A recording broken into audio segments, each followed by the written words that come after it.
Good morning, good morning. It is Monday. Ugh. Did everyone have a good weekend? I ate like a pig all weekend. We had some of the best salmon yesterday. I'm telling you, put it on the grill, made a breakfast pizza on the grill. My goodness, a lot going on. It was a crazy YouTube weekend. On the weekends, I try to stay out of that stuff. I really do. I like to decompress, if you know what I mean. Probably the craziest thing that happened around here is that we have this family of squirrels that are in the pecan tree. Now, I've been telling old DT Driver that I need those pecans for Thanksgiving. I need them for Christmas cookies. Well, these squirrels get up in the tree and they have them in their mouths. They have them in their mouths and they run away. Then yesterday, one of the squirrels was swimming in the pool. They are making themselves at home out there. I'm thinking about getting one of those little motorized boats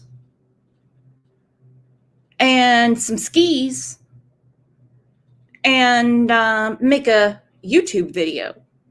Because that squirrel is really enjoying the pool and just all the amenities of the backyard. DT Driver keeps saying, oh no, there'll be more, there'll be more, there'll be more. OJ won't do shit. He's on strike. It's like he works for the American Airlines Union. He's on strike. He won't do shit. But if a dog gets in the yard, he goes nuts. But yeah, they're drinking out of the pool. This one is swimming. I could not believe it. And again, OJ, the fake Bombay, is worthless. So let's see what we have going on today. Already starred right there. GB Folk became a YouTube member. My friends, she's back. So glad you are. And I see some new names in here. Y'all know the drill. We are friendly, nice, sometimes not. People, let's please welcome everybody.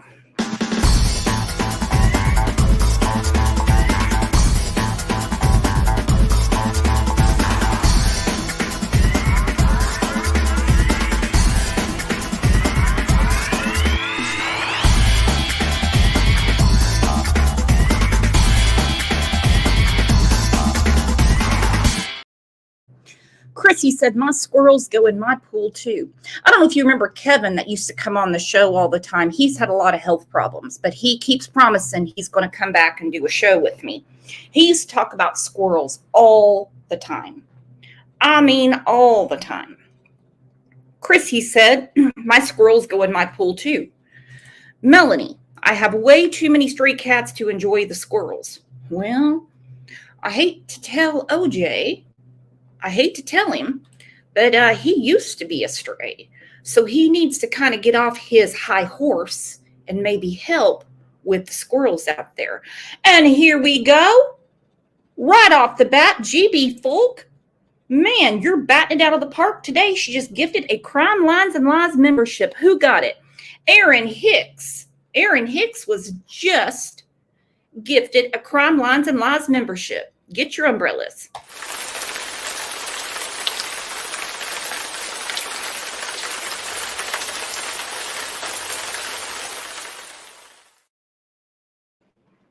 So I spoke to my very best friend yesterday, and they are rehoming a German Shepherd. Her daughter's coming home from the hospital with the grandson who's been in NICU for the last month. And my friend is really worried about this German Shepherd being around the baby. A lot of it has to do with all the shedding and stuff like that.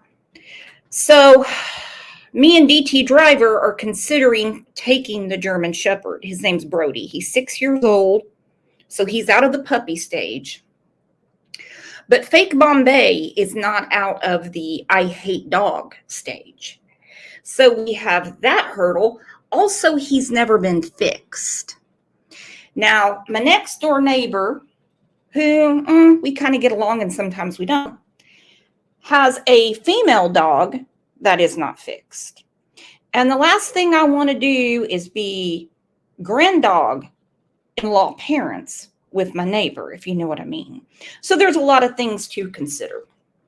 But I tell you what, you guys were considering a lot over the weekend because you all were up in arms about that show on Friday.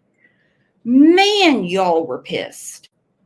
I had so many comments. Jen Soto is a liar. Arrest Jen Soto. Well, I wish they would arrest Jen Soto. How are they going to prove that she knew?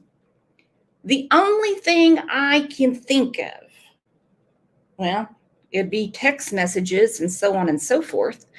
But the fact, and I'm not trying to be graphic here, I've already mentioned the laundry 1.5 million times. Because no way a mama that is doing laundry for her little girl is not going to notice something. Okay? I've already mentioned that.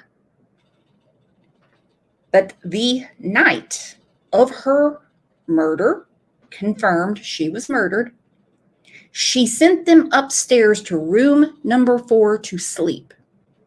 What was going to be going on in that bed that would interrupt her sleep? Or did it already start and she said, go upstairs, I need to get some sleep? There is something to really consider there.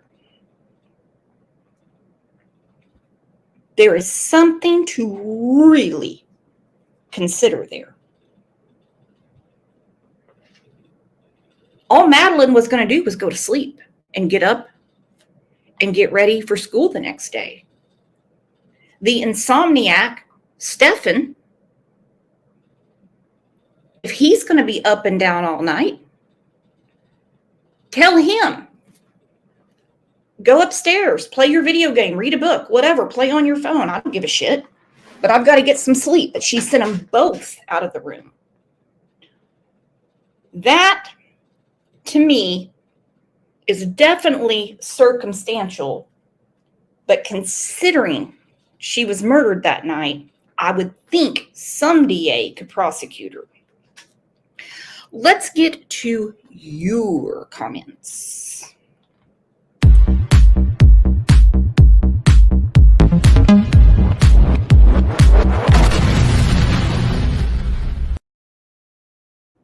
Carson said, I wonder whose idea it was to unalive Maddie. That's up in the air for sure. That is up in the air for sure. A lot of lock her up, evil, not a mother. Okay, I had 2 comments like this. Stefan's mom did not say Maddie became promiscuous. No, she said that Maddie became precocious. And I replied to Polly's Cookie and another lady. I said, well, that is a huge difference. And the article I read needs to be corrected ASAP. Now, promiscuous is definitely a gross out word, considering she was talking about Madeline starting puberty at the age of 11. But precocious, still, that word is that she's blaming her somehow. Top Cat said, does anyone know if the police asked Jen why there was a lock on bedroom 4's door? Also, are there interviews anywhere with the 2 roommates? None that I know of. None that I know of. But with this case, sit tight and somebody will foil it. Jen should be charged with being an accessory after the fact at the very least. And let's talk about that, because her talking about the dog leash. The dog leash. Alaska Bush Mom picked up on it. She said, how could Stefan be putting the leash on the dog around 8 a.m. when he was driving around, supposedly convincing Madeline to get McDonald's and dropping her off at the church at the same time. He didn't. It didn't happen. I can tell you why. She has to lie about the time. But that dog leash is significant. He either got it to strangle her or to tie her up in the car so he could make it look like she was sitting up in the car. It's one or the other, or maybe both. I don't know. But where's the dog leash? I have a feeling it's going to be brought out in the trial. No idea when the trial is. No idea. But it's going to be a tough one to get through. Two Boston moms says Brooks. The bedrooms are numbered with literal numbers on the door, like hotel rooms or a brothel. The chain lock on the door like a hotel room. They were running a business out of the house. WTF. Well, it turns out from the interviews, Jen Soto's father owns the building and they rent out these rooms. In December, Christopher Stearns got tired of paying Stefan's rent and just told him to come back home. Now, his dad is not buying his BS, but his mom is sympathetic to him. We've talked about their emails that went back and forth. We'll touch on that another day again. It's a very strange situation, but it was confirmed by the news. I believe it was, it was WESH2 that only one room had the chain lock, and that was room number 4. Room number 4 is where this murder happened. Room number 4.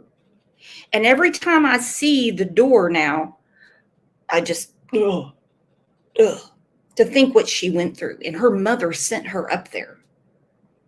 Her mother even said the sex was not evil, but the murder was.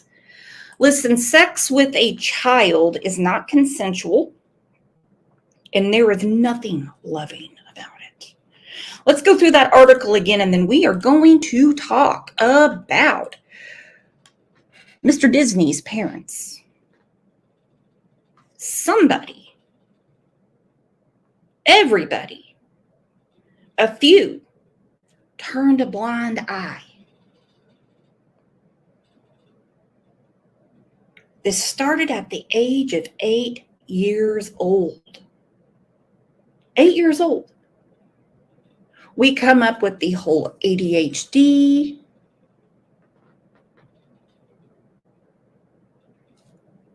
autistic, all these other, what she calls behavioral problems.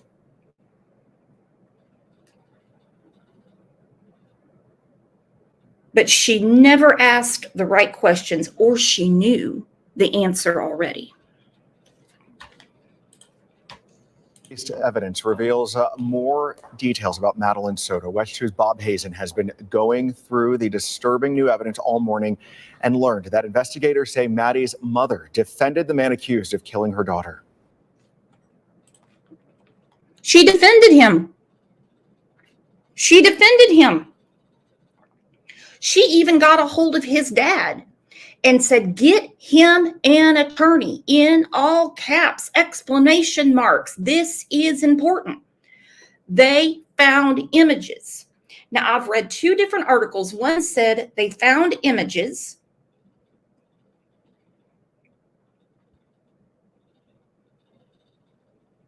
And then another one quoted it, they found the images. Well, I wouldn't hop, skip, and jump to getting an attorney. Hell no.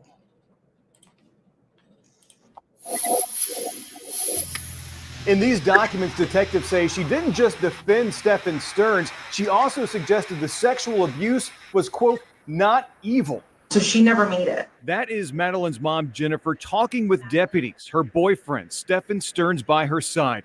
13-year-old Maddie was missing, but investigators believe Stearns had actually murdered her after sexually abusing Maddie for years and recording it on his phone.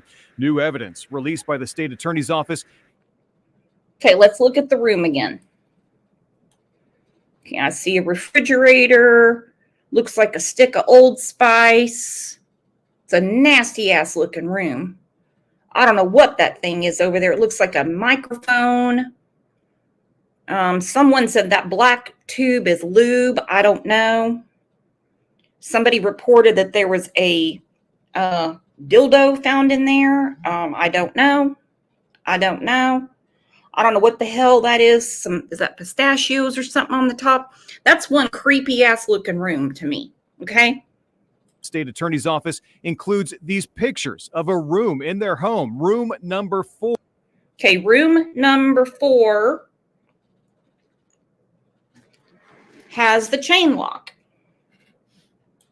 With a chain lock on the door.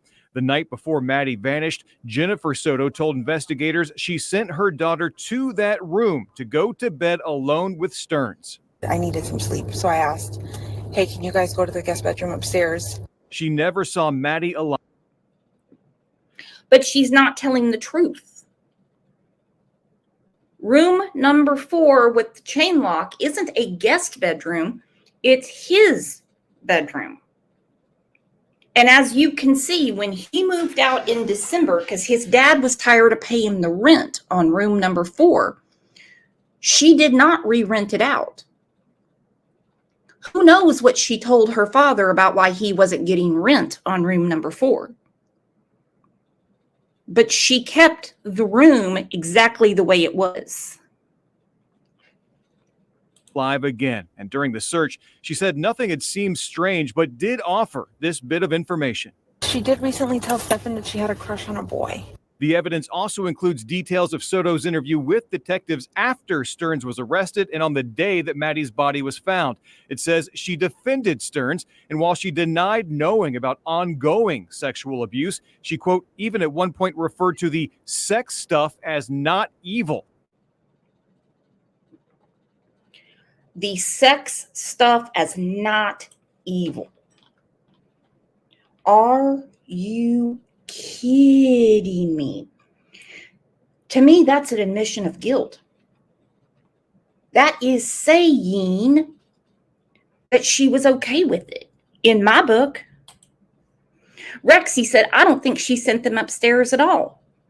If she takes that much Seroquel, according to her, not me, and she had to get some sleep, how would she even know? But supposedly she was awoken when he had to get the dog leash. Hopefully, the investigators figure out exactly where this happened. But the murder of Madeline as evil. The detective says it appeared Soto had accepted that the victimization was happening. We also hear Right there. This statement.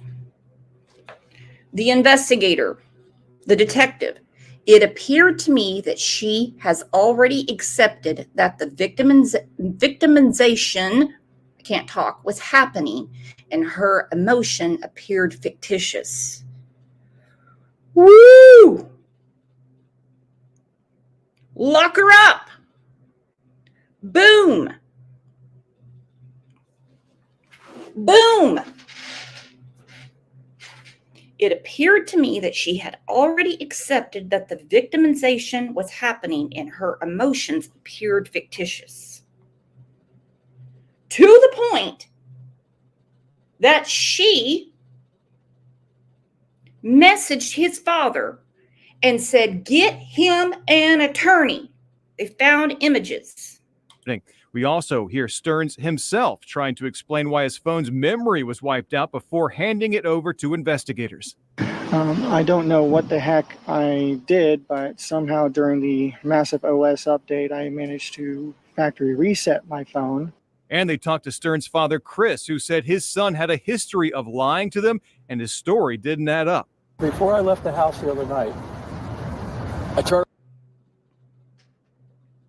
And this is important from Chris Stearns.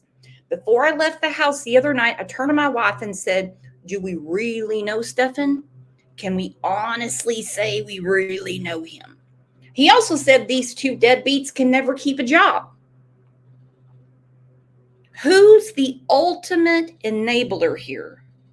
His mom? Jen? His dad?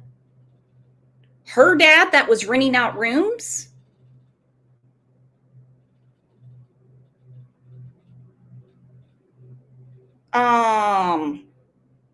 Her mom, Yolanda? In my opinion, Jen gets the trophy, but I think the rest of them fall into the shuffle somewhere. To my wife and I said, do we really know Stefan? Can we honestly say we really know? Bob Hazen, Wesh 2 News. All right, while Jennifer Soto has been investigated, she has not been arrested or charged with any crime, and police have not identified her as a suspect. Makes me sick. Makes me sick. And we don't know yet the turnover of roommates. We don't know how many different people rented rooms in that period of time. Are these 6-month leases, 1-year leases? Did people skate and gate? Then they had to rent another room out. Why from December to February were Stefan's things untouched? In room number 4, she said he only came back 2 to 3 more times since he moved. I have a feeling that the images are going to be more than 2 to 3 times. Absolutely. Some people have suggested, well, why didn't she give the room to Maddie? That'd be a terrible idea. After everything that had happened to her in room number 4, how could you have her sleep in there? And she knew, Madeline knew, when they were sent up to that room, what was going to happen. That's where the tripod is. That's where the chain lock is. Kimberly Denny said, yep. Old Renton Grandpop didn't worry about them renters. Exactly. Around his granddaughter. He didn't worry about strangers flopping in the same house with her. He didn't worry a thing about it. How can you trust anyone around your minor child? How can you? He didn't care. As long as he got his rent. Now, we're only going to go through part of this. This is from the docket. If anyone, Bueller, can put their link in here, I would so much appreciate it. It is 7.5 hours long, so we cannot get through all of it. But we are going to highlight some different parts. All 7.5 hours, please view it over on the docket. Everything these two say makes me sick. Sick. And I've lost nearly 40 pounds. Wow. 28. But I just have to keep hydrated all the time. It's just always thirsty. Mm-hmm. Yeah. All right. Well, thanks for meeting with us this morning. Our pleasure. This has been a long few days, long week, and I can imagine what it is for you guys. Full of lots of surprises. Yeah. We're in the 7th ring of hell. So the reason we made the trip down here today is I know you spoke to Alex, I think. Yeah, Alex, yeah, with Orange County, and may have spoke to Corporal Ilgen that works with us. Is he this tall, slim guy? No, Was he's he at Orange County also? I think you may have talked to him out in the parking lot in Orange County. Yeah. Bald guy, probably wearing a SWAT shirt. No, that didn't work. There was somebody else I thought was from Kissimmee PD, but and I thought actually you were him, but obviously not.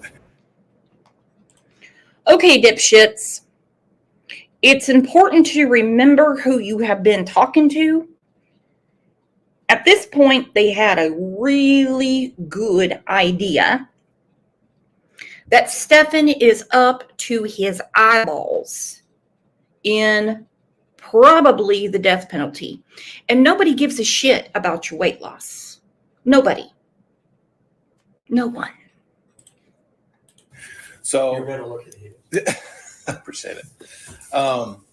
But since I'm the lead detective and he's my partner in the case, we kind of want to get eyes and talk to everybody that's involved. That's the only reason. You guys. Yeah. So the reason we're here is basically try to get a background of what you know about Stefan and Jennifer's relationship and that sort of thing and stuff like that. So we can do it one of two ways. I can just give you guys the floor and you can let us know what their dynamic was, or I could do it question and answer wise, whatever's more comfortable for you. Well, if you do it question and answer wise, you'll get the answers that you wanted. If you let us sit here and ramble on for half an hour, you may not get what you want. You still have to ask the question. Fair enough. Oh, someone's in a hurry. Someone's in a hurry. You might as well just ask us questions. If you just sit here and let us ramble on, you're not going to get to the bottom of it. Woo! Don't be taking up her time. We spoke about the emails between who I am assuming is the mom with Stefan. And she is very sympathetic to Candy, his living conditions, the coffee in the jail. It's ridiculous. And yeah, Chris Stearns is retired law enforcement. He knows this song and dance. You would think his son would have paid a little more attention growing up. Fair enough for me. We can fill in the gaps. Yes. All right. So any idea how long Stefan and Jen have been in a relationship? 7 years. 7 years. 7 to 8 years, somewhere there. Okay. And was it constant throughout those 7 and 8 years, or on and off, or? They were friends first, close friends first, and then it evolved into a romantic relationship. I think probably the first 18 months was his friendship, and then it changed from there. And no, we did not like the relationship. Why not? Didn't approve of it. No. Why She is was that? bad influence on it because of her Drugs. well, drugs plus I think she was taking medications for depression, anxiety, what have you, and I just didn't feel that she was going to be a good influence for him. She's bipolar. She's bisexual. She's a drug addict. She had a young child. The family was disapproving, and she was sharing those drugs with Stefan. And I don't approve of vaping. We don't do any drugs. We don't even drink. I can't even take specified medication for pain because my body rejects them, and I get really, really sick from them. So Yeah, again, nobody gives a shit about your pain. They didn't approve of the relationship. They were friends for 18 months. Okay. But in that 18 months, he was SAing Maddie. She's bipolar. She's bisexual. She takes all these different medications. She was sharing them with him. This was not a quick relationship. They had been together for many years. But they are going to point all the fingers at Jen Soto, which I have no problem with. I really don't.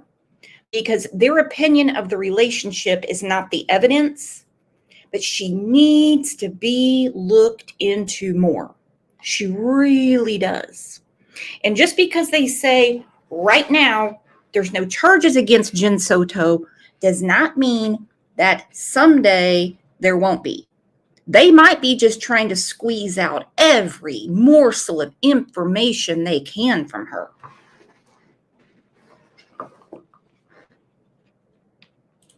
Britt, they know all about Stefan's girlfriend, but not about him himself. Am I hearing this right?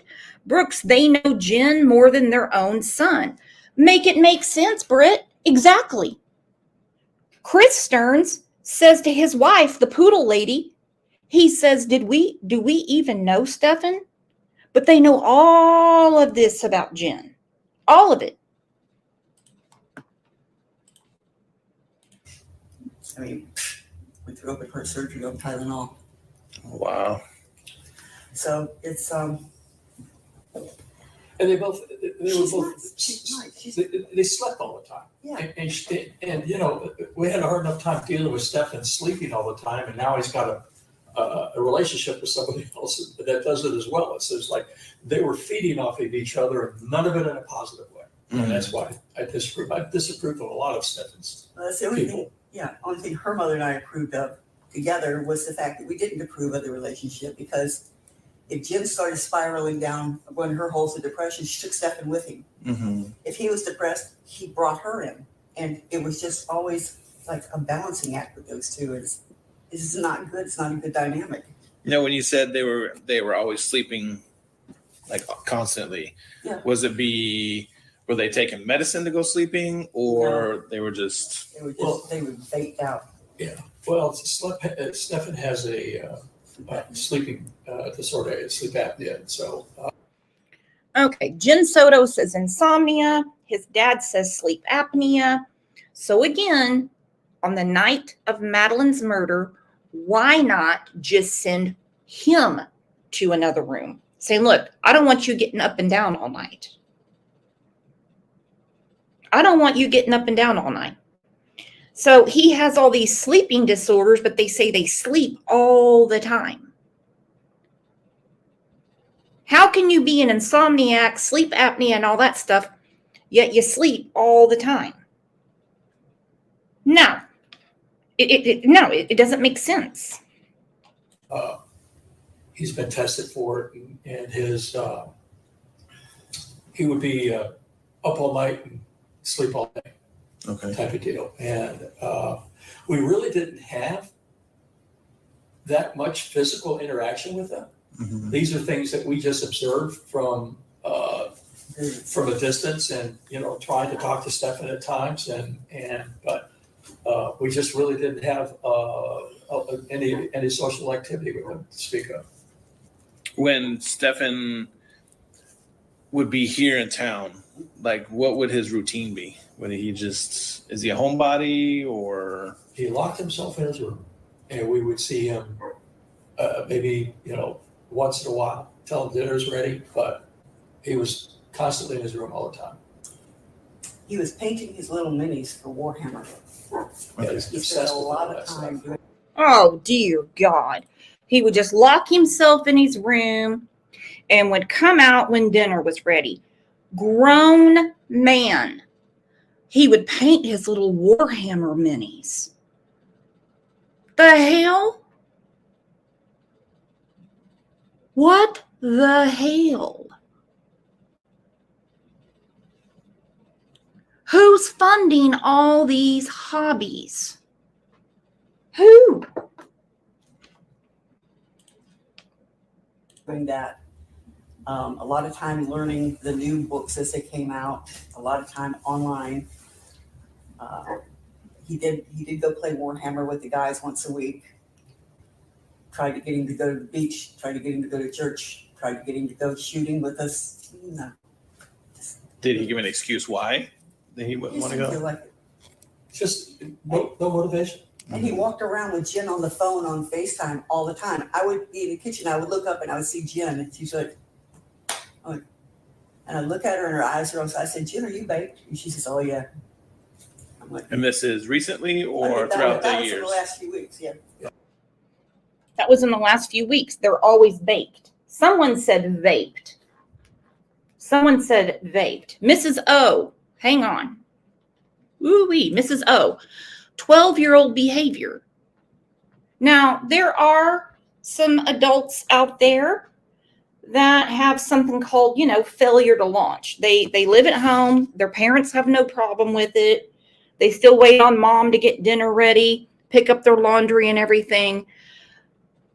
This is obviously something different. Went to play Warhammer with the guys. Tried to get him to go to church. Shit, that church would have burnt down if he had him there.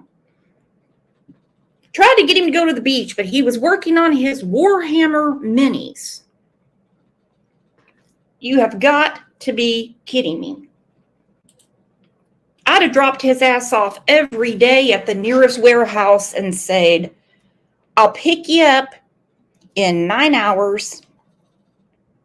It's called a JOB.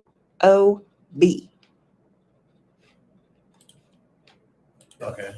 He wasn't, I brought him back in December because I was supporting him living there. And I didn't know that I was supporting the whole family. Mhm. Again, Stefan's great at omitting information, not being transparent with me.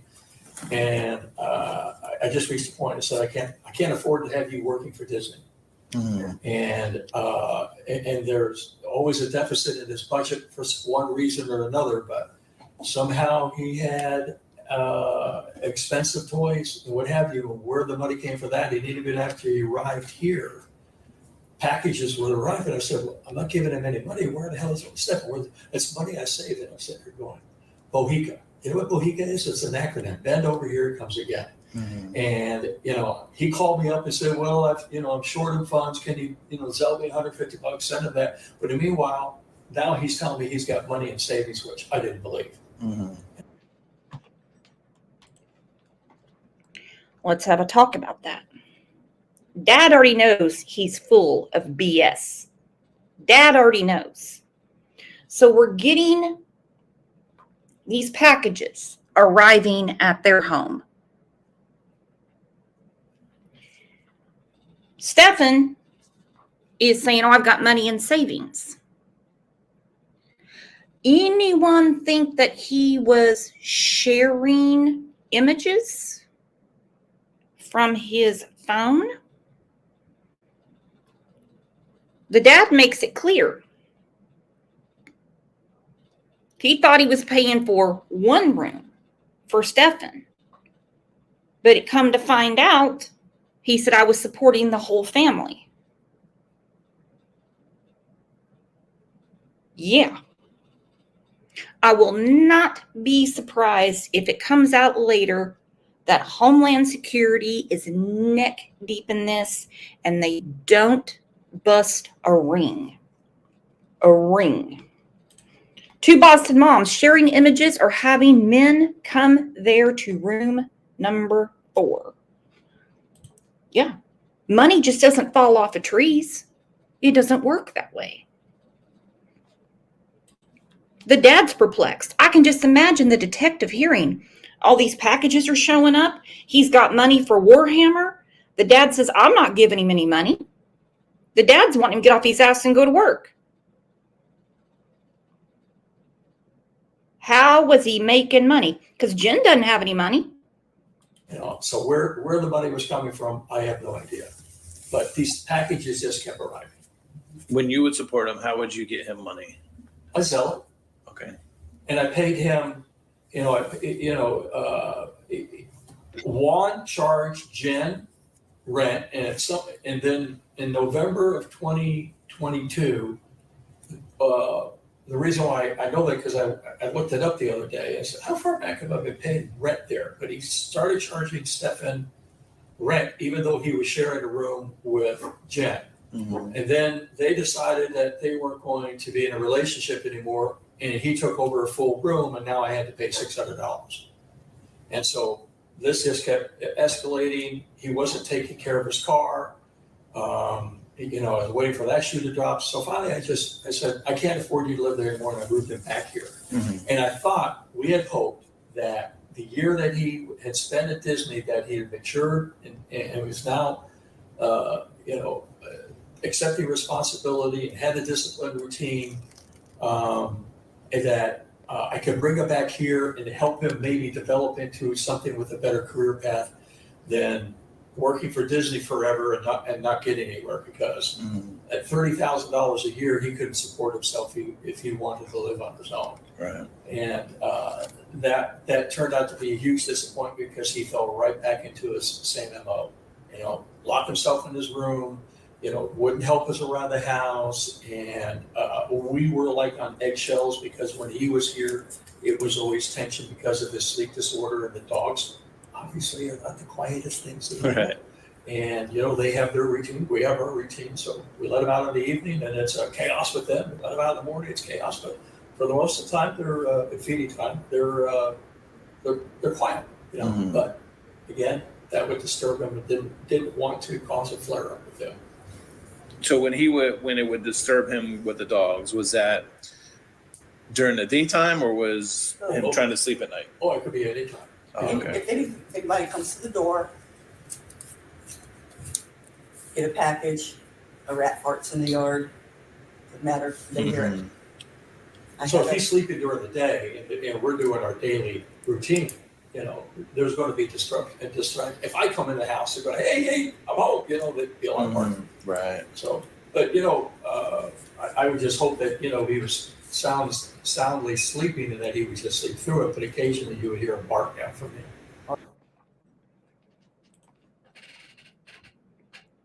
Dear Lord, no way would I have a mooch in my house, even my own child, that barked any orders at me. I'd be like, hold on. There's a lawn to mow. There's weeds to pull. There's weed eating to do. There's trees to trim. There's a block you can walk around. You are not going to yell at me. If you want to yell at me, you better do it from across the street and you're never coming back. Why did they take so much shit from him? Again, the name of the show today is Enabling Evil. Enabling Evil. Or if he had his headphones on. So when you said you brought him back in December, do you remember when? First part of December, end of I'd have to December? look up. It'd be early part of December because I was trying to get him out of there. I thought it was the end of November. It could have been at the very end of November or the very first part of December because I didn't want to owe Juan another month's rent. I Mhm. wanted them out of there.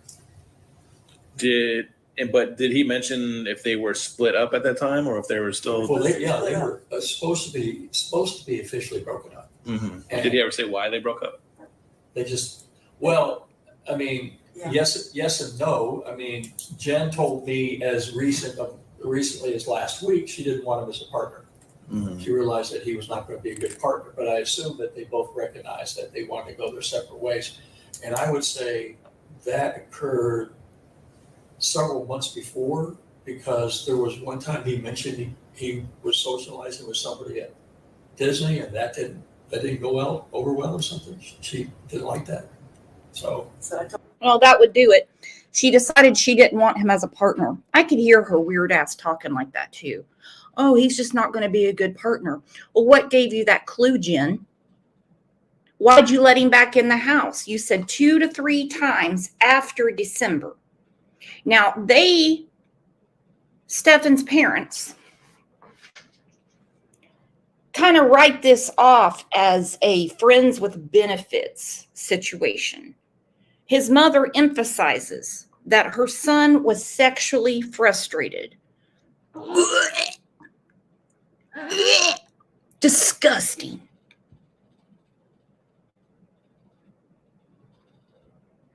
How gross. Who cares about his nutsack? Who cares? Talking with somebody at Disney and she didn't like that. But she didn't have a problem sending her daughter into room number 4. Or maybe it dawned on her that their entire relationship and the friends with benefits situation was actually all focused on Madeline. He was never after Jen. Never. You can't tell me she was not jealous of his, what's a nice way to say it? The attention Madeline was getting. When her Facebook was up, she had many posts talking about how she had this gastric sleeve and she had lost all this weight. And she would tag him and tag him and tag him and tag him. Kind of like, what do you think? What do you think? Look how skinny I am. Look at my waist. Look at this. Oh, my face is thinner. He wasn't interested in her. And she got the weight loss surgery for him. We both told him he would never get into a healthy relationship until he got away from her, because what are you going to do? You're renting a room, you're going to bring a new woman into your room with your ex in the next room? Mm-hmm. I mean, that's a bad recipe. Did this ever happen within the last 7 years? Did they break up and get back together and that sort of thing? Or I don't think so. I seem to recollect that there was, there might have been a pause in that relationship, maybe to the extent of how involved the relationship was. Maybe it became more social than more of a relationship type of thing. Mm-hmm. But again, clueless as to exactly the extent of how involved the relationship really was. I mean, I always thought it was just good friends and you know, sex with benefit type of thing. Mm-hmm. But Again, sex with benefit type of thing. All the benefit was Stefan's. When is the elevator going to hit the top floor? What kind of guilt do these two have, knowing that the room that they rented and also the money they were paying to keep Jen and Maddie up led to devastating essay and the murder of a beautiful little girl? I don't know how committed they were to one another. And that was going on all the way up until December. Well, actually, before December, because like I said, when he went into the room on his own, that basically was probably the time that the relationship ended. So, do you remember when that was? You said November? Yeah, I'm going to try it. Let's see. He left in December, maybe 3 or 4 months before he pulled out of there. I think only paid 3 or 4 months at $600, maybe 3 months. I'd have to look it up. Do you know if when he came back here in December, was he ever making trips back to Kissimmee at all? There was, I think, 3 occasions he went back. This last trip, with when all this stuff happened, a trip before that, and then he went back for Thanksgiving, or he was there for Thanksgiving. So Thanksgiving and Christmas. Yeah, so he wasn't invited to the family events, and but he was there at that time. Okay. I'm assuming just visiting Jen, or was he visiting other people? He was visiting Jen. Yeah, I wouldn't know who else he would be associated with at that time. Okay. I don't think he had any relationships outside of Jen. Mm-hmm. Maybe I think there was a time or two he mentioned that he was going to go out with some cast members after work. Mm-hmm. But Bear was one of them. Yeah, but that's the only time. Has he ever lived in Kissimmee prior to meeting Jen? No. Okay, always here in Northport, or has he lived elsewhere? Well, we moved here. Windermere. We moved here in May of 2020, so it was always at our home there, or he lived here then. Okay. We finally got him out of here, and there was an opportunity for him to go live in Kissimmee. Okay. But with Jen is when he went to Kissimmee. Yeah, not on his own. They were both supposed to be working at Disney together, but she can't keep a job Mm-hmm. Do you know why? because of the bipolar. Well, She doesn't want to lose her state benefits. but depending on the type of work, she had back issues or something, Mm-hmm. so she couldn't do physical things. Now she did have a job as a concierge that didn't require any pressure or stress on her back or something, but there was always something. What physical things? They're not asking her to build rides. Nothing but excuse after excuse after excuse. Oh, she can't keep a job because of her bipolar. Well, what's all the medication for? I guarantee there's somebody in here that is bipolar. I don't want to know about your health history, that can keep a damn job. And I have a feeling when it all comes out that condo with all the different rooms being rented out was a pigsty. That prevented her from working. couldn't do dog sitting or whatever job it was. It would last no more than 2 weeks, and then she'd be back. And she was crashing going to go home. to school for nursing. And I'm thinking, oh my God, save the world. Well, then she was going to get into graphic design. Oh yeah. Dad bought her an Apple computer thinking she was going to take these classes or online, and that didn't last long either. And you're hearing this from From her. Stefan? Oh, from both of them. Oh, okay. Yeah. And everything that we're basically telling you is a lot of it's hearsay from what we were told. We didn't physically observe this, any of this stuff. Very, very little interaction with them. And then when they were here, they were either in Stefan's room. Maddie always slept with Debbie, but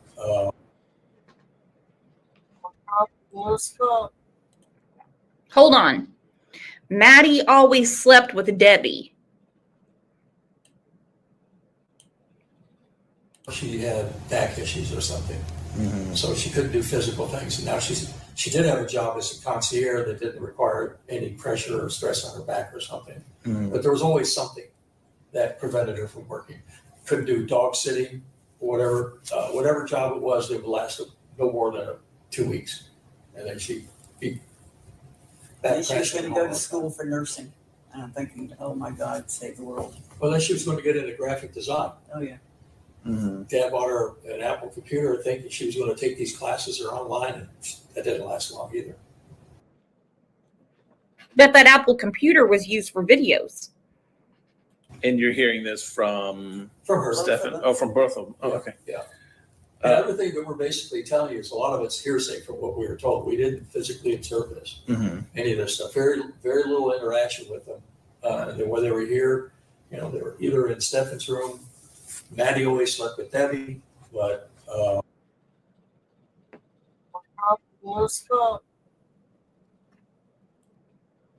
anxiety medications or what have you was keeping him somewhat kind of flat, monotone in a way.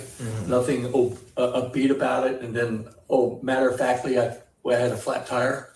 We talked about that, and then Did he plan on taking the car to a tire shop? Did you guys confirm that plan? Debbie is Stefan's mom. So they were smart enough to keep Madeline away from Stefan when Madeline was at their house. Now let's think about that. If the arrangement at the condo or whatever the hell they're running there was that they would all sleep in the king-size bed together, but when Jen needed sleep, she would send them to room number 4. So why, when they would go to visit Chris and Debbie, did Madeline sleep with Debbie? Think about it. It is beyond twisted. We have some sick tickets on our hands. 2 Boston moms said they freaking knew. Him being, talking about Chris Stearns, former law enforcement, he had to have picked up some signs that his son was not right. I don't mean lazy. I don't mean that he would rather play Warhammer than go to work. That's obvious. That's as obvious as the paint on the wall. But he had to have noticed something. It is just damn sick. And all of this talk about bipolar and anxiety and all of this stuff, forget it. Forget it. These are sick, twisted people. And I can't stand it when someone is painted with that mental illness paintbrush, because in anyone that suffers with anxiety, depression, whatever it is, they're like, well, hell, I'm not a criminal. I wouldn't hurt a child. But they did not want any SA occurring in their home. I told him to. I said, he's driving on the donut. And we both confirmed that, the donut wouldn't last long, and that I see a bunch of wows. What I was writing notes down. What did I miss? but then It said a pet-friendly hotel, pet-friendly if you pay $150 for the night. Okay, so, all right, so I paid for the dog to stay. Okay, their dog. Yeah, Okay. well, I actually reimbursed her for it. All right, and when you got to the hotel, you had conversations with Jen and Stefan. Yeah, we were just greeting, gave Stefan a hug and, chit-chatted for a few minutes. I was busy checking in because they had already completed their check-in. They went up to their room. They were on the opposite end of me, but we were on the same floor. I went out to the car to, park my car, get my stuff and bring it in and go to my room. Then I went to their room, spent about 10 minutes with them, no more than 15. And then I was heading back to my room to go to bed. What were the conversations when you were in their room? I don't really recall. It was just, everybody settled in, everybody okay. We'll just meet in the morning and see what unfolds at that time. I'm sure there was going to be some more interviews or what have you. I planned to go to the office. Our corporate office is in Orlando, so I planned to go. So I was up 6:30, 7 or so, 6:30. Then I left the hotel around 7:30 to go to the office. Okay. When you left to go to the office, was Steven and Jen still there? As far as I know, I don't know. I come to find out later when I got a phone call from Jen around 10 o'clock, 9:48 or so, I think it was.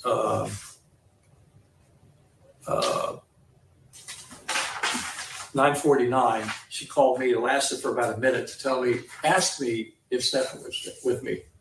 I go, no. Well, he's not here. How long has he been gone? Maybe 25 minutes.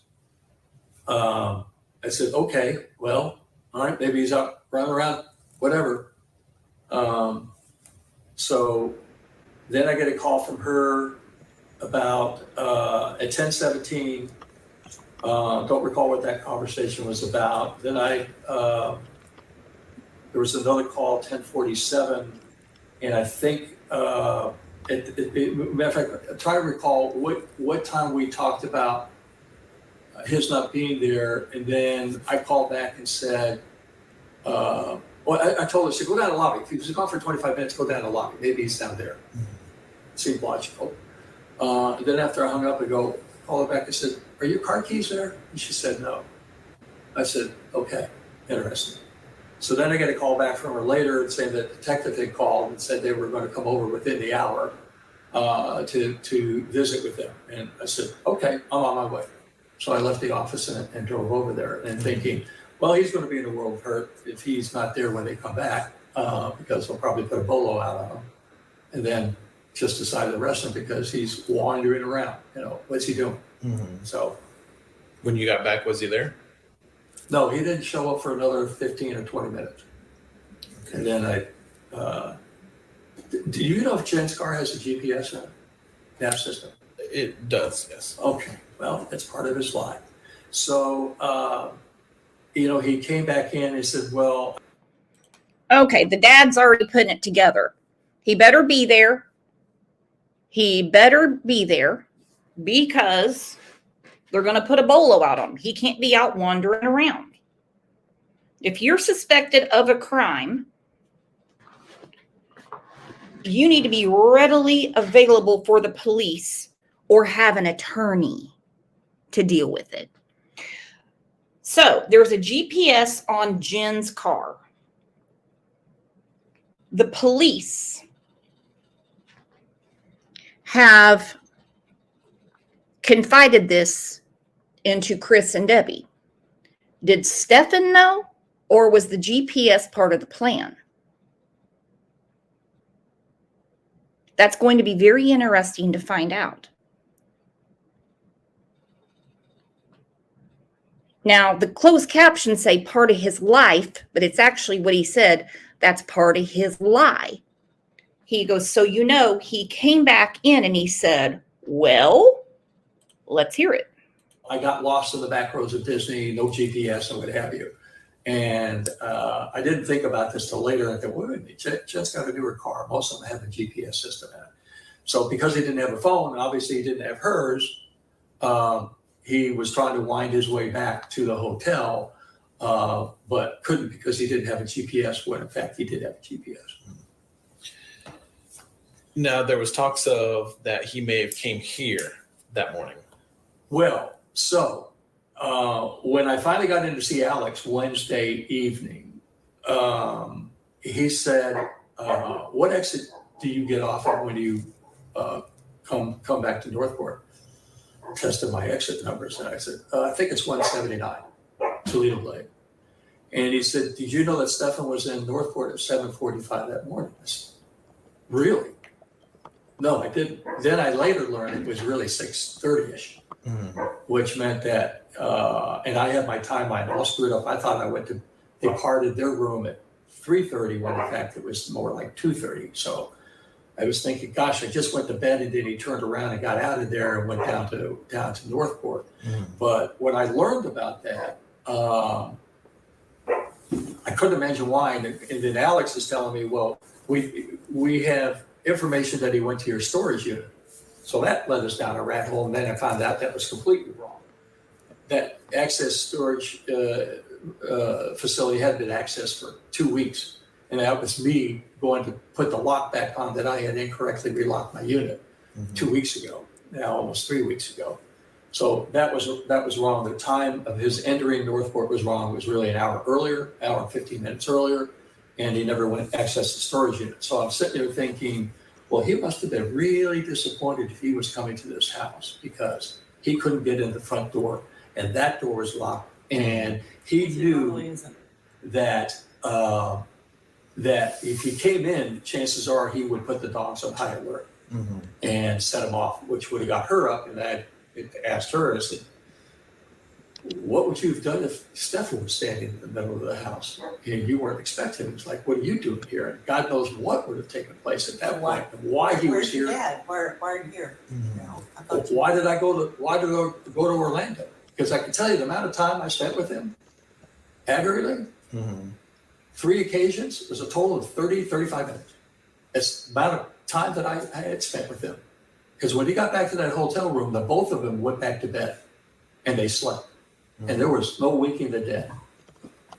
And up until 2 o'clock, I'm trying to get him to eat something. Jen and I went down and had some lunch, but I have no idea why he was here, other than to get in the house to get something, maybe try to steal some money from me, maybe steal something of value, to sell it, what have you. I had no idea. So when on Tuesday, when he eventually made it back to the hotel, you're saying you and Jen went to go eat, but Stefan didn't want to go? No, you could wake him up. He was out of it, dead to the world. Okay. You couldn't wake him up. He was out of it, dead to the world. Now, I was told by Northport PD when they came and talked to, I'm assuming you, one night, that you may have mentioned the dogs barking sometime throughout the night. They went on high alert and I looked at my watch because I was in here alone. 3:19 in the morning. I had all 5 of them sleeping with me since he wasn't here to sleep with the boys. They all went from dead asleep to springing up in the air and standing on all 4 feet, all of them looking at my window and giving the war bark. That's not a war bark. That's a wolf. Yeah. When they do it, it's a sound that will make your skin wake the dead. Goosebumps. And I didn't have the gun in my room. I don't usually I don't usually keep it in there. I had to come and look for a flashlight. I let all the dogs out here. And then I did not unlock the security lock on the door. I just took the flashlight and went like this to see if there was a critter in the yard. We have bobcats, we have all kinds of stuff out here. So didn't see anything in the yard. Didn't see anything out the front. Went and looked through the office window. Didn't see anything out there. So didn't see a car. I thought, okay, well, we must have had a critter, and I just missed it. You know, they dig holes and come under the fence and drive the dogs nuts. Rabbits especially. We had one last night. And you're saying that your code to the storage facility was not used on that Tuesday? No, the storage unit, Northport Police told me was, they misread it, but they said the last access, because I didn't think Stefan had my access code unless when we were there in December, he decided to memorize it. And I keep it in my contacts because obviously I don't use it that often. I'm not going to commit to memory. But I was there 2 weeks ago because they called me up and said, hey, we're doing an audit. We got an audit that's going to happen, and we check all the units, and you didn't lock your unit properly. So it's just slide it over, bolt it, and then it's got 2 holes. You drop your padlock in there, lock it. Apparently I locked it on the outside. I didn't think I did, but anyway, it must have. So I went over there the next day and properly locked it. So any reason why he would come here? Does he have any other friends or close people that he would? Well, I mean, he has a limited number of friends. I don't know, maybe he was going to hook up with one of them, Frank being one of them. Is the one I know that he's.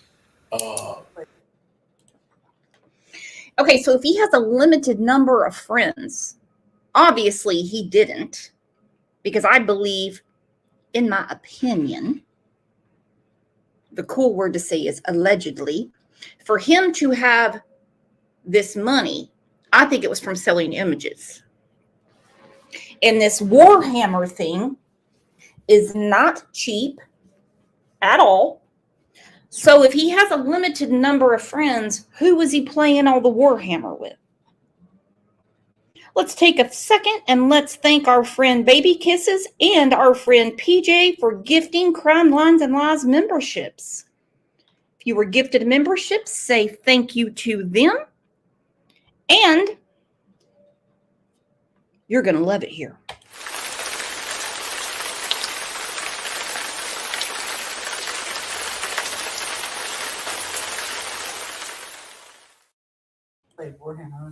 Is closely associated with him when he goes out. It's with him, and we haven't heard of anybody else that he's socializing with. So I'm assuming he would have gone out with Frank. But other than just gaining access to this house, and there's no way he would have broken in here because impact windows not going to do that, and the front door not working, so he would screw blue tattoo. I checked the car, after the Northport police left to see if there was any marks on the door to see if he was tried to pry the car open, but nope, I didn't see any marks on it. So I guess he was here for an hour and 15 minutes or so before he had to make tracks to get back to Orlando, but I have no idea what he did for that amount of time. Maybe he came down here thinking he would throw the police off. If they obviously found a way to track him or something, maybe they said, well, he disposed of the body or disposed of something down here, but I have no idea, other than just coming here and stealing something from us. You don't know if he has his own credit cards or anything like that, do you? He has one, maybe 2 credit cards at best that are his, and nothing else. Okay. I don't think he may have. I gave him access to a second Chase account that I set up for him, but it hasn't been used for whatever time. So if he has that, it doesn't have any money in the account. So other than that, that's the only thing I would know he had. I gave him. He would have use of the gas card, but I made him fill it up and give me the card back, so he didn't have use of that. Okay. What banks does he have? Chase and. Well, he has a second account that I set up, but he has his own account with Disney Partners. Credit union or something. Okay. But we don't have any access to that, so I don't know what he's got in there, what he does. Have you looked to see if there was any phone activity on your account that you pay for anytime during that Monday, Tuesday area? I didn't look at his account. To answer your question, no. But then a Wednesday, since he didn't have his phone, I had a spare phone I used for business, which I think you guys have, iPhone mini. And I said, here, use this until you get your phone back. Again, thinking everything's innocent and what have you. And so I gave that to him around 3:00 Wednesday afternoon. I said, use this. And then we went downstairs and met with the detectives, and then they were escorted away. And then the last time I saw the phone, other than him calling me to tell me that the detective said when they pull into the Orange County Operations Center, they're going to go straight back. And I go, oh, okay. And I'm to go to the left and park out in front of the main building. We're going there for the press conference. And then I get there, and then I'm expecting to meet up with Jen and Stefan to go up to the press conference. And then when trying to reach them, Stefan's phone is dead at this point. It's turned off. Finally, Jen responds to me, and they said they're making arrangements. Go inside. You'll get a pass. They'll take you upstairs to the press conference. And by the time I got up there, it was over. And now I'm just trying to, where is everybody? But the only call that came in, because I wiped out everything that I could think of to wipe out. Because if he's going to have access to that phone, like I've got my contacts in there where I put all my passwords and username and passwords. I know the stored passwords, but I want to quick access to it or something, whatever, relevant information. What are you going to do? No, just say. Yeah. While she fights with the dogs for Very odd that his son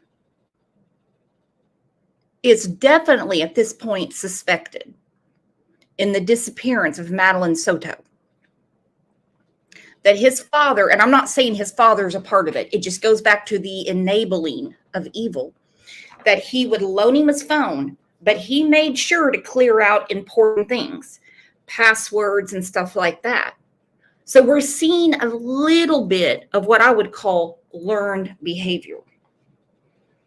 And the dad better be careful because he is former law enforcement. So if he wants to keep that pension, he better make sure he hasn't, well, he'll probably still keep the pension. Marisay, thank you for gifting 5 Crime Lines and Lies memberships. It's called Rider Crime. Welcome to Rider Crime. If anybody wants to become a member, it is a lot of fun over there. We have a lot of stuff going on, birthday parties. I mean, you name it. Talk about stuff we can't talk on the channel. Grab you a membership. Successful stuff sometimes, but And I am loud. When I'm frustrated, I yell. I don't scream. Somebody told us that I'm a screamer. I don't scream, I yell. If they want to hear a scream, I'll show them a scream. But she's Irish. Yes. Do not upset the Irish. I am Irish. I have an Irish temper. I go from 0 to below real quick. And I do yell. I do not beat. Cannot abuse him physically, but I yelled.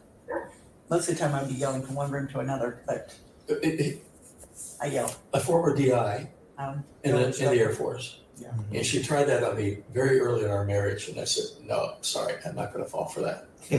We made a pact when we got married, because we got married, we didn't know each other. We knew each other for 5 weeks on the phone. We met again at our 10-year high school reunion. Got married 6 weeks later. I was in California, he was in Georgia. But back then the rates changed at 8 o'clock my time, 11 o'clock his time, and he'd call me. So we did our courting on the phone, and he came. We got married, drove cross country in my 240Z to Vigils. 240Z. I fly out to California. She's got all these boxes piled up in the family room. I go, what's that? That's going with us. I don't know if we'll be able to hear it. I need to be able to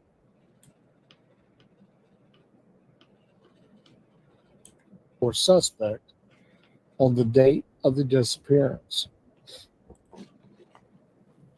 On March the 4th. All right, so that's the end of their interview. If you want to hear the whole 7.5 hours, please go to the docket. I will put it in there right now. There is too much creepy shit going on. Well, hello, OJ. If you have time, I would like to go through something else. If you have time. Anyone got time? Anyone got time? Not you, OJ. Get back. Come on. My goodness. No one talking to you right now. Let me find it. Give me a second. Kimberly Manning was asking. Kimberly Mann, sorry. OJ, stop. Come on now. You know I'm doing something. That's very, very rude of you. These are such strange relationships. Such strange dynamics. It just seems to me that too many people turned a blind eye to what Madeline was going through.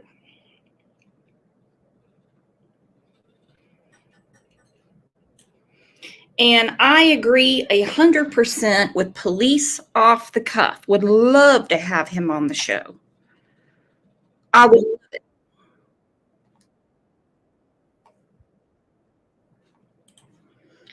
He 100% believes that Jen is involved in the murder of Madeline Soto. Not that she murdered her.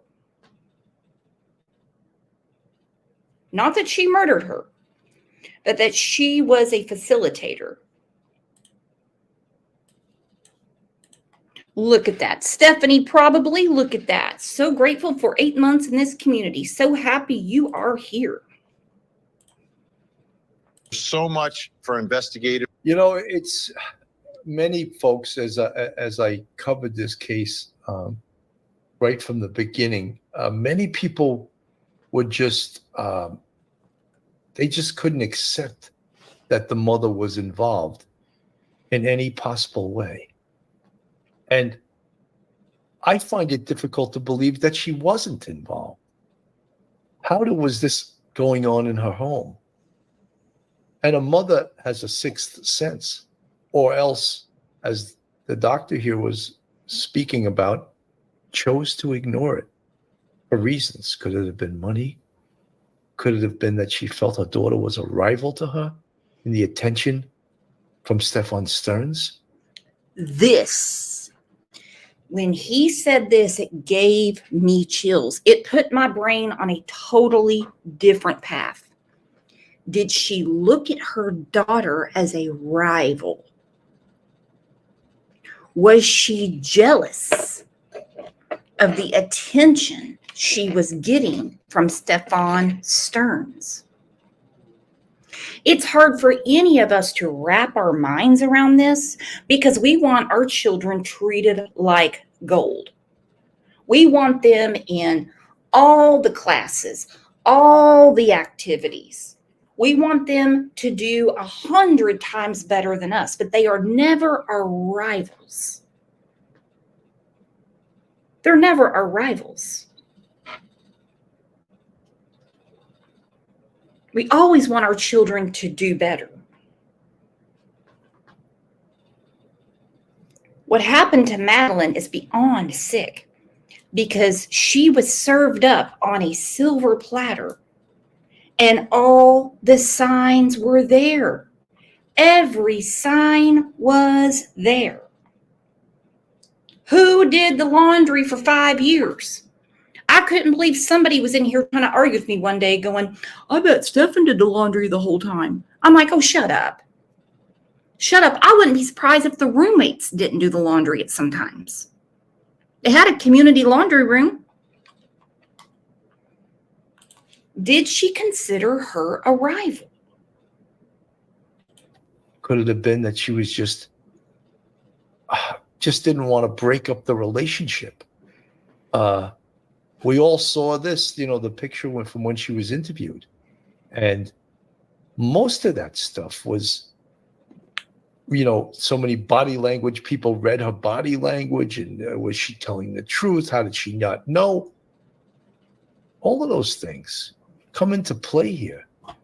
And it's interesting that the doctor on Court TV said that she's turning 13. That's a milestone in her life. She's not going to put up with this anymore because she's a woman. She's turning into a woman, and she's going to tell the authorities, tell someone what's going on here, that what this monster, who you see a picture of him on the screen, Stefan Stearns, what he's doing to her. And unfortunately, that's probably what was the catalyst to him doing what he did. And again, we still don't know specifically if he is the murderer. Do we know that? But guess what? I have a huge problem with someone driving around with a dead body in their car, right? To me, that points to them. I have a huge problem with it too. And when Jen Soto lied about the time that he came to get the dog leash, very interesting that she told the police about the dog leash. Also very telling that she was nervous about them impounding his car and that they would have to leave the house for the night. She goes, well, I guess we'll have to find somewhere to go. I guess we'll have to find somewhere to go. Good morning, set to no one. How are you, babe? Who would care? But like Bill here says, I have a big problem with somebody driving around with a dead body. So what was the dog leash used for? Part of the Big M? Or to keep her tied up? Because a dead body is not going to sit straight up. No way. Somebody would have noticed her all flopped over. But he was smart enough to say, oh, she was sleeping on the way. She was sleeping on the way. So that way, if a camera caught him,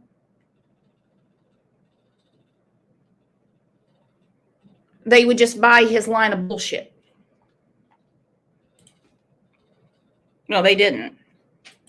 As the potential murderer, I have a huge problem with that. Anyone else? Anyone else have a problem with a guy with 60 charges for sex offenses in his phone, driving around with a dead body of the victim from those offenses? Anyone else have a problem with that? I think it's pretty safe to say that he did this. You know, Kim from the chat, I agree. I'm convinced she was involved, or at the very least, she knew what he was doing. The mere fact that she lied, seeing Maddie getting dressed at 8, she protected the pedophile. I 100% agree with you. Sue M from the chat. Just body language aside, how do you not know? How are you not at your daughter's birthday party? Good point. Good point. Beverly Lawyer from the chat. My kids and grandkids taught no one touches your privates. You do not touch anyone's privates. Probably a good thing to teach your children. It's a tough topic to address your children with, but it's a necessary topic. Judy B from the chat. It's mom's job to know. 100%. I mean, look, I was one of 8 kids, and my mom knew when something was wrong with you. And I'm not saying anything like sexual abuse, but I'm saying. Let me go through some comments. Mermaid. The guy at the gate said he saw Maddie in the car. She wasn't slumped up, so it was to hold her up. I agree. And I wouldn't be surprised if the leash wasn't for 2 things. I am surprised that Jen mentioned it.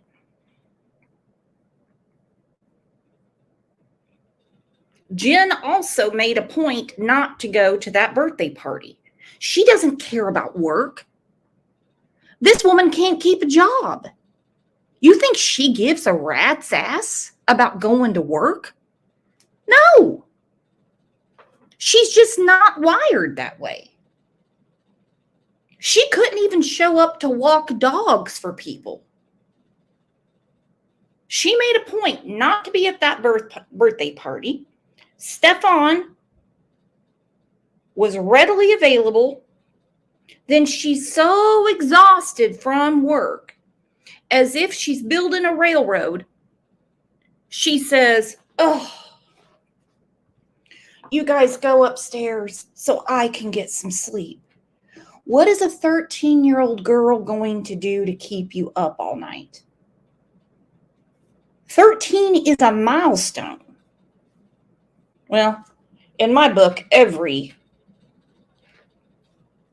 age is a milestone. But 13, we know what that means. We're becoming teenagers, all that stuff. That's crazy. And for anyone, because I've had some comments over the month from people saying, leave Jen Soto alone. Leave Jen Soto alone. She hasn't been accused of anything. Well, I can have an opinion, and my opinion is she failed her epically. Why did Jen Soto not go to any of the vigils? Why did Jen Soto not go to her daughter's funeral? Why? Saying like, what's the matter? You're not acting correctly. You know, so it's a mother's sixth sense. And all you moms out there, I believe you have that, right? And you can't ignore it. You can't ignore it because Pauline Buckles, maybe Madeline didn't want her mom at her birthday party, but Stefan was there. Weird. Well, Pauline, that could be. Let's listen to Chief Minna here. The complex, and Madeline was visible in that vehicle. We believe she was already dead at that time. Welcome back. Despite all that evidence. This morning on. It's crazy. And his emails from behind bars are redonkulous. Let's look at some of these. Between accused killer Stefan Stearns and his family indicate that they think that someone else was involved in the death of 13-year-old Madeline Soto. Stearns is charged with murdering and sexually abusing Madeline, who was the daughter of his girlfriend, Jennifer Soto. Now, the state attorney's office released a 64-page document of email correspondence between Stearns and someone who appears to be his mother. In an email dated June 25th, Stearns writes, quote, there was still perhaps a slim hope for my situation. I maintain hope that I might be able to come home once this whole nasty business has reached its end. To which, nasty business? You better believe it's nasty business. You had thousands of pictures of Madeline. Thousands of videos and pictures of her on your phone. And I don't mean her playing at the park or at a soccer game or at a swim meet. These were all from what I understand, in a confined space called room number 4. And he's telling, I'm assuming his mom, there is still perhaps a slim hope for my situation. I maintain hope that I might be able to come home once this whole nasty business has reached its end. How do you explain all of those images? That alone is the death penalty. And they can figure out who took the pictures. They can figure out from her body who essayed her. his mother replies, quote, we all know, redacted is Jen. Okay, now this is where we get back to enabling evil. We all know Jen was heavily involved in this, and I am disgusted that she is free and you are not, when this is not all your fault. You need to think about yourself more and her less. She sure isn't thinking of you and how she can help you right now. Are you kidding me? Listen, I believe she's heavily involved. But to sit there and try to put it all on her isn't going to work. Look at this. We all know Jen was heavily involved in this, and I'm disgusted that she is free and you are not. I'll put the period right there. That she is free and you are not. And the name is redacted here, we all know, was heavily involved in this. And I am disgusted that she is free and you are not, when this is not all your fault. You need to think about yourself more and her less. She sure isn't thinking of you and how she can help you right now. All right, so question now, are the walls closing in on Jen Soto? Does this change any? National University former homicide prosecutor Melba Pearson, and want to welcome in criminal defense attorney and former district attorney Matthew Mangino, and forensic death investigator, professor at Jacksonville State University, and the host of the Body Bag. Gino, or former DA, let me start with you, please.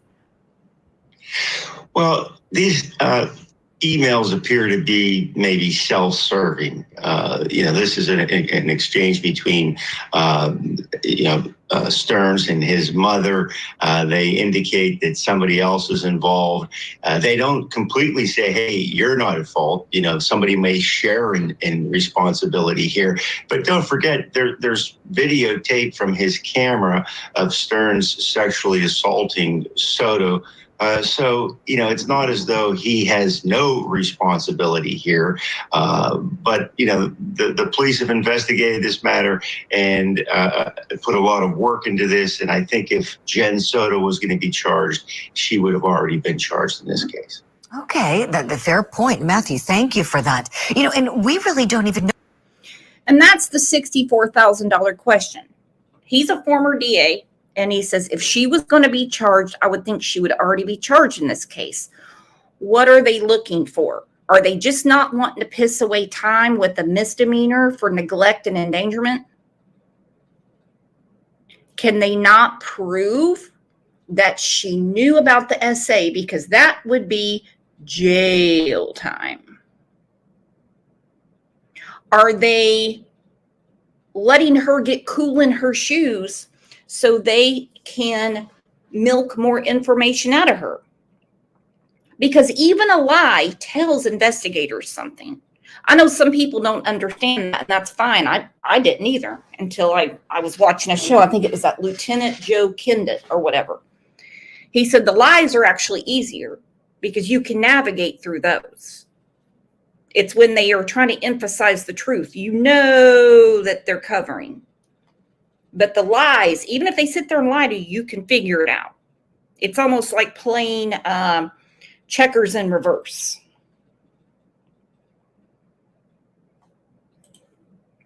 Know the details of how Madeline died, the laws in Florida, her age as a child. There's a lot of questions about that. And Professor Joe, I want to go to you next on this point, please. When we think about the possibilities of how, I'm curious if you have the same thought as I did, that I immediately wondered if her death occurred during the course of some type of sexual assault. Yeah, and that's certainly a possibility. And in any case like this, I can tell you that that the ME's office will have done a rape kit on her. And not just that, Julie, we have to look back over time. Remember, this familial, if you want to call it that, relationship that was going on inside this domicile has been going on for a long, long time. And so I don't know that you could really have a lot of indications that there was ongoing physical abuse, like where we see things like broken bones many times with children, bruises, this sort of thing. It's hard to really know at this point. The histrionics in this case are going to be so muddled because the situation has gone on for so long.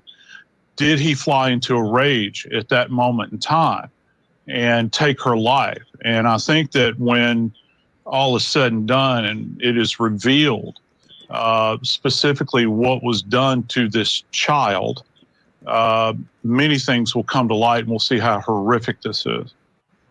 Most definitely, Professor Joe. Children, as we all know, deserve to be protected. And I think just what boils my blood is this was happening under mom's roof. You know, he's living with mom, and then mom lies for him. We know that when talking about the drop off at school and all of that, she wasn't honest. So I have so much suspicion for her. And then how about his mother defending him and wanting to implicate Jen Soto in the email, where I should say it seems to be his mother. We don't know for sure because it's redacted, but.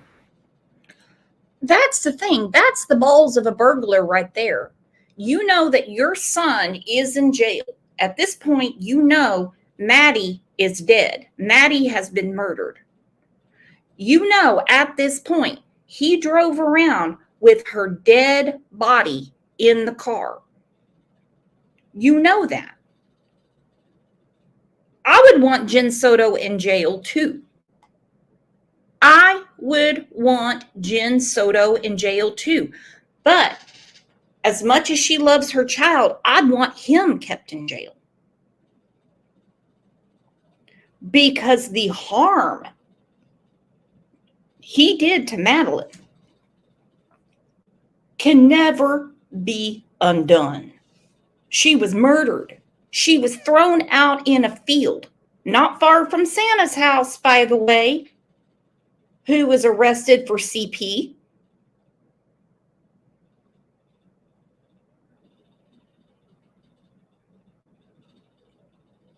And whatever they're working on, I do have a feeling at some point Jen Soto will be arrested. I really do. I mean, who else would love him in that way but a mother? Melba Pearson, last but certainly not least, let me get your thoughts on these emails and what may happen with Jen Soto, please. Yeah, I mean, I agree with what my colleagues have said. I think that the investigation's ongoing, but if there was any evidence to link to the mother, she would have been arrested with a swiftness. So I don't see that unless there's new evidence that comes to light. I don't see that this letter is more than wishful thinking on the part of purportedly a mother who does not want to accept that her son is a pedophile.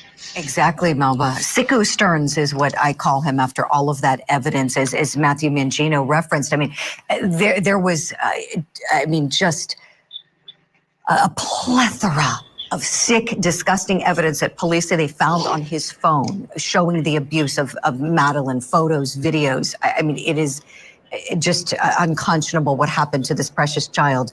And now he's complaining about his living conditions in jail. I want to show you all another portion of an email. He writes, quote, "The mat is flat, has very little cushion."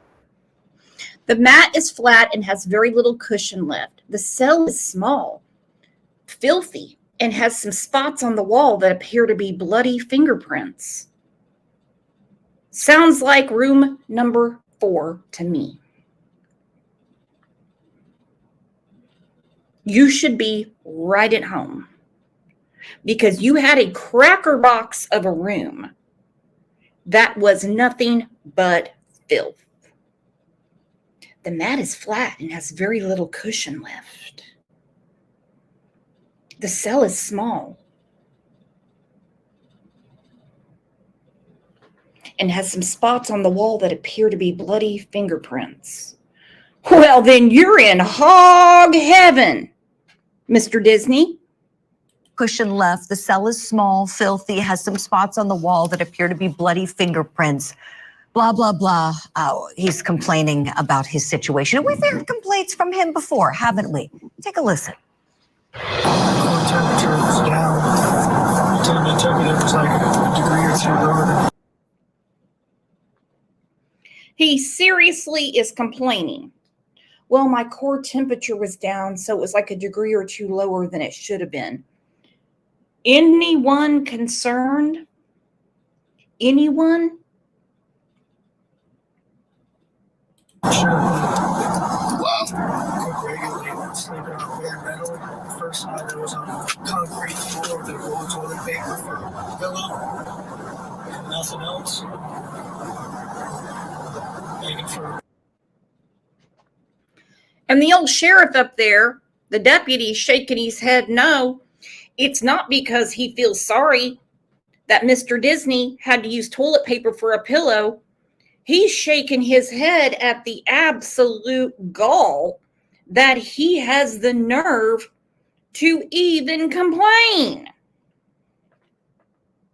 I had to sleep off for like 2 days. I think they were supposed to do stuff like that.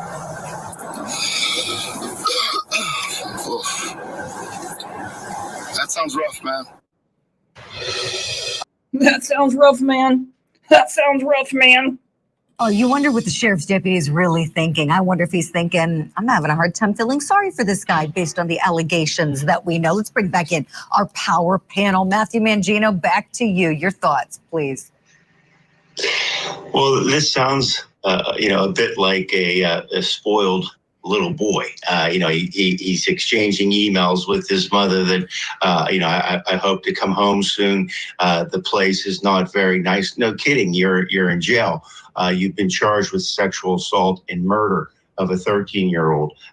You're not going to have the best accommodations. You're going to have reasonable accommodations for the circumstances, but no, you're not going to have a fluffy pillow.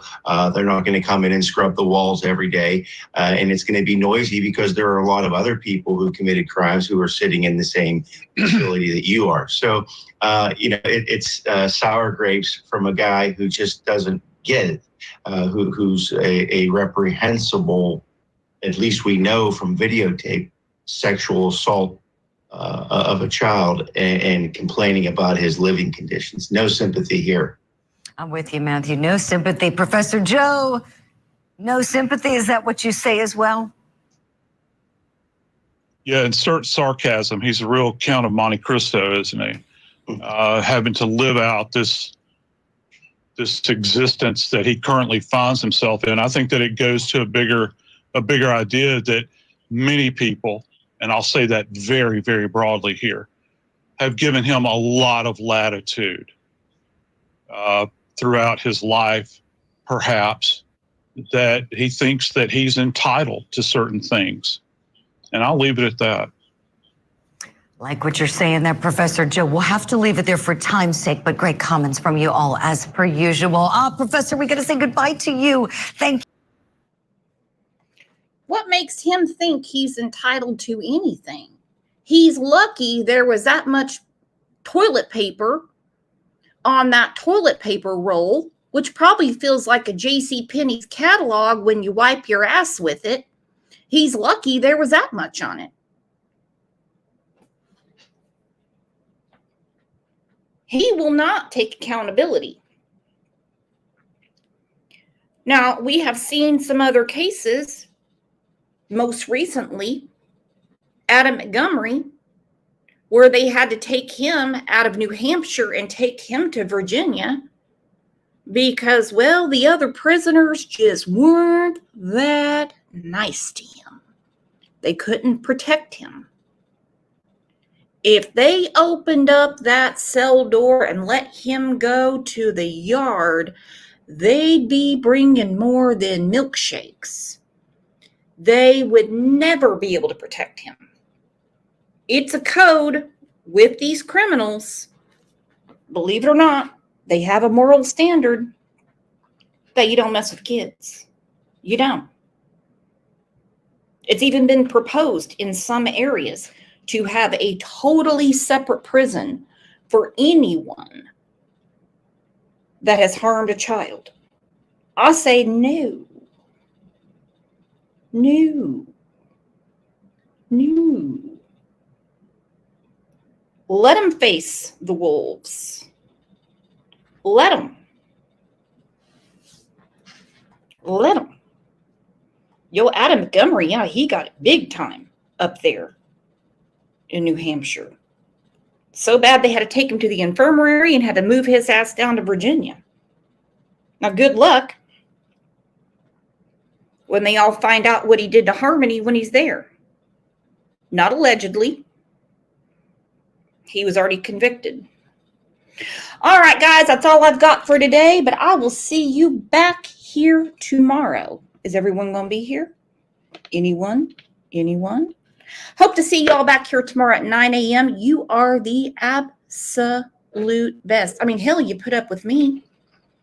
You put up with my fake Bombay interrupting the show every 2 seconds. You guys are the absolute best. I will see you back here tomorrow if I don't see you in Discord or one of the other Facebook groups. Love ya.